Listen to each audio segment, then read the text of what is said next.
Hello everyone, मैं सुनील कुमार आप सभी का स्वागत करता हूं अपनी क्लास में। जैसे कि अभी हम आपको आज पढ़ाने वाले हैं इतिहास। इतिहास होता क्या है, इतिहास कब से शुरू हुआ है, क्यों शुरू हुआ है और इतिहास कहते किसे हैं, और हेरोडोटस को इतिहास का पिता क्यों कहा जाता है।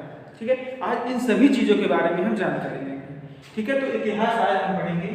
तो सबसे पहले जानेंगे कि इतिहास होता क्या है। इतिहास होता क्या है, ठीक है। तो इतिहास का प्रयोग दो अर्थों में किया जाता है। ठीक है, इतिहास का प्रयोग दो अर्थों में किया जाता है। एक होता है प्राचीन और एक होता है विगत काल। प्राचीन का मतलब होता है आपका कि पुरानी चीजें है, जो बहुत पुरानी चीजें हैं, पुरानी बातों को हम याद करते हैं और पुरानी चीज़ों में क्या क्या घटनाएं हुई थी उसके बारे में जानकारी करेंगे। पुराने समय में क्या क्या अवशेष थे उनके बारे में हम जानकारी करते हैं, उनकी प्राचीन में। विगत काल मतलब होता है कि जो प्राचीन में जो जो घटनाएं होती हैं उसके बारे में इसका अध्ययन करते हैं। इसी को हम क्या कहते हैं, इतिहास। इतिहास का यही अर्थ होता है कि एक तो होता है प्राचीन और एक होता है आपका विगत काल। अब देखिए जो शब्द है इतिहास शब्द का प्रयोग क्या होता है, इति धन आस, तो ये क्या हो जाएगा आपका, ये है इतिहास। इतिहास को कहते हैं कि लिट लकार। किस लकार में आता है आपका इतिहास, लिट लकार में आता है। और ये कैसा वचन है, एक वचन है, जिसका अर्थ होता है निश्चय। मतलब कोई चीज जो पुराने सनातन में थी वो क्या थी, एक निश्चय थी, है ना। निश्चय था कि हाँ ये चीजें थी उस समय। इतिहास ये कहता है कि पहले के समय में क्या था और अब के क्या समय में था, वो चीज जो था वो बिल्कुल निश्चय था कि हाँ ये चीजें थी हमारे इतिहास में। ठीक है, तो जो तुम्हारा इतिहास का जो अर्थ होता है वो अर्थ होता है तुम्हारा प्राचीन और विगत काल। और ध्यान दीजिए कि ये कैसा होता है, एक वचन का होता है, लिट लकार होता है, जिसका अर्थ होता है कि निश्चय था, मतलब कोई चीज निश्चय थी। एक चीज और हम जानेंगे कि जो ग्रीस के लोग थे, कहाँ के, ग्रीस के लोग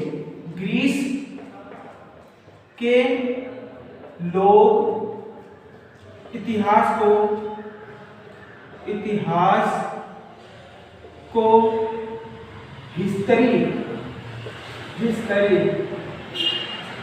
हिस्ट्री नाम से पुकारते थे।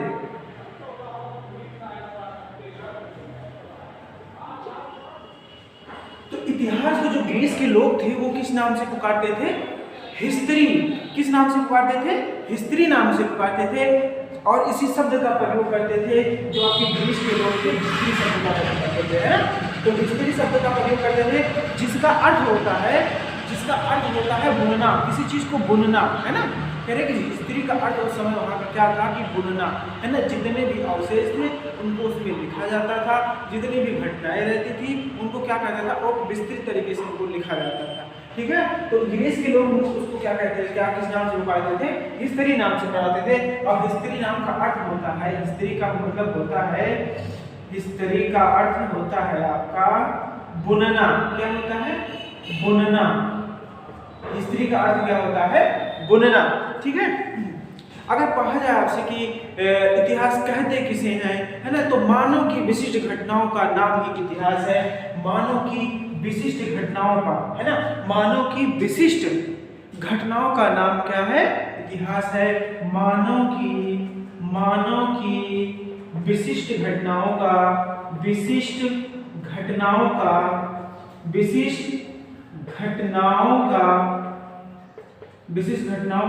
नाम क्या है, इतिहास है। विशिष्ट घटनाओं का नाम इतिहास है।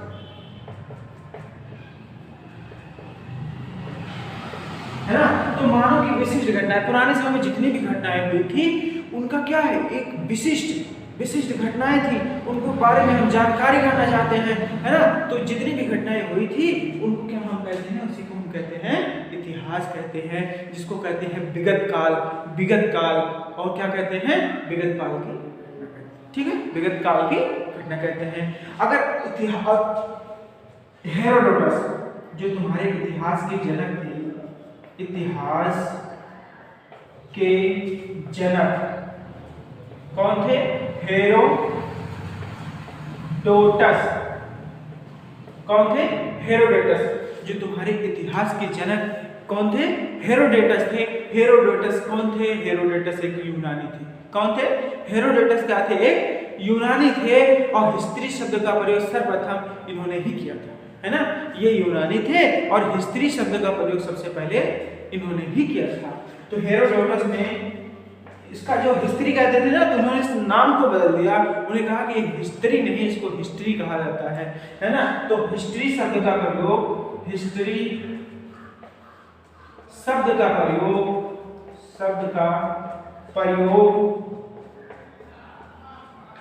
सर्वप्रथम किया,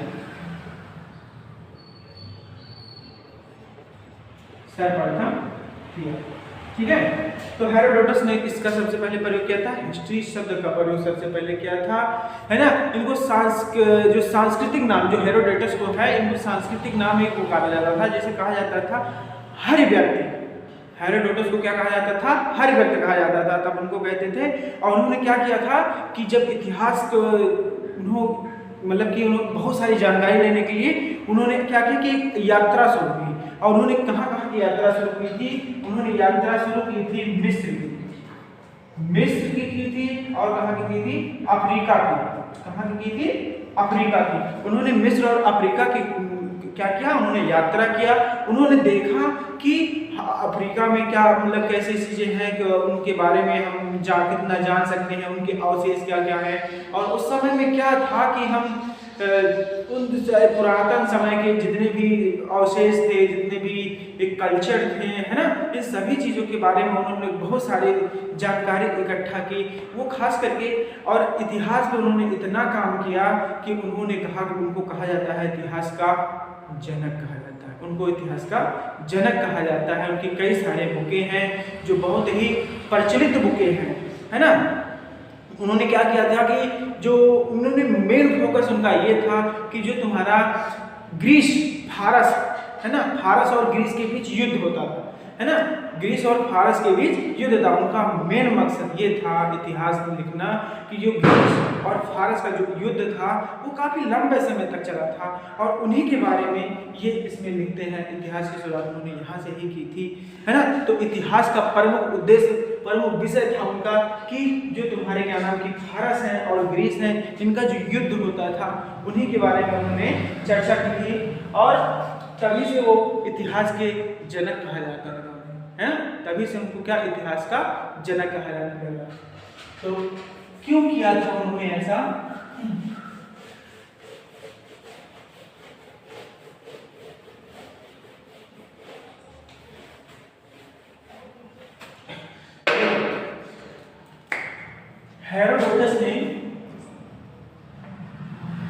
हेरोडोटस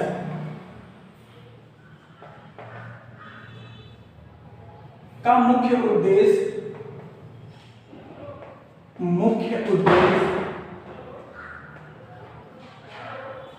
हेरोडोटस का मुख्य उद्देश्य फारस और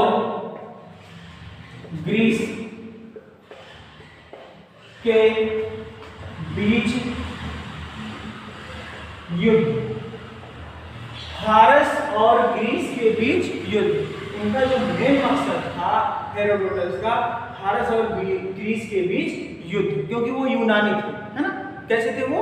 यूनानी थे। और ये जो तुम्हारा युद्ध था कब से कब तक चला था? 499 से 479 BC तक। कब तक चला था? 499 से 479 BC तक चला था, है ना। 499 से 479 BC तक ये युद्ध चला था, है ना। इन्हीं के बारे में वो पता कर रहे थे, है ना। उनमें क्या क्या चीजें हुई थी, क्या क्या घटनाएं हुई थी, कितने लोग मारे गए थे, है ना, और कितनी इमारतों को नुकसान पहुंचाया था, है ना। इन सभी चीजों के बारे में वो लिखना शुरू किए थे और भी सारी जानकारियां उन्होंने दी। तो इसीलिए इनको कहा जाता है इतिहास का पिता, ठीक है। तो सबसे पहले इन्होंने ही शुरुआत किया था, है ना। और 994 BC इनका क्या हुआ था? जन्म हुआ था फारसी साम्राज्य में, है ना। 994 BC इनका जन्म कब हुआ था? हेरोडोटस का जन्म,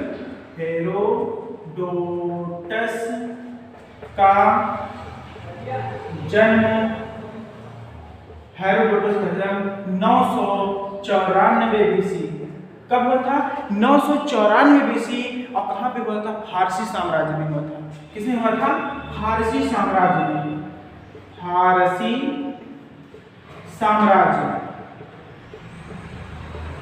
साम्राज्य में, ठीक है। तो इनका मोटो उन्होंने अपना पूरा किया और पूरे अवशेष के बारे में, पूरी घटनाओं के बारे में उन्होंने पूरा एक पोथा लिखकर तैयार कर दिया है। तो उन्होंने क्या, उनका जन्म कब हुआ था? 994 BC। किसमें हुआ था? फारसी साम्राज्य में। और युद्ध किसमें हुआ था? फारस और ग्रीस के बीच कब तक चला था? 499 से 479। किब तक चला था? 499 से 479 BC तक, ठीक है। तो आज के लिए हम आपको इतना ही बताएंगे। अब हम मिलेंगे आपको नेक्स्ट क्लास में, ठीक है। तो आप शुरुआत करिए अच्छे से और हम लोग इतिहास पढ़ेंगे, है ना। इतिहास की पूरी गहराई तक जाएंगे, ठीक है। तो आप इसको रिवीजन करिए, पढ़िए और आगे बढ़िए। Thank you.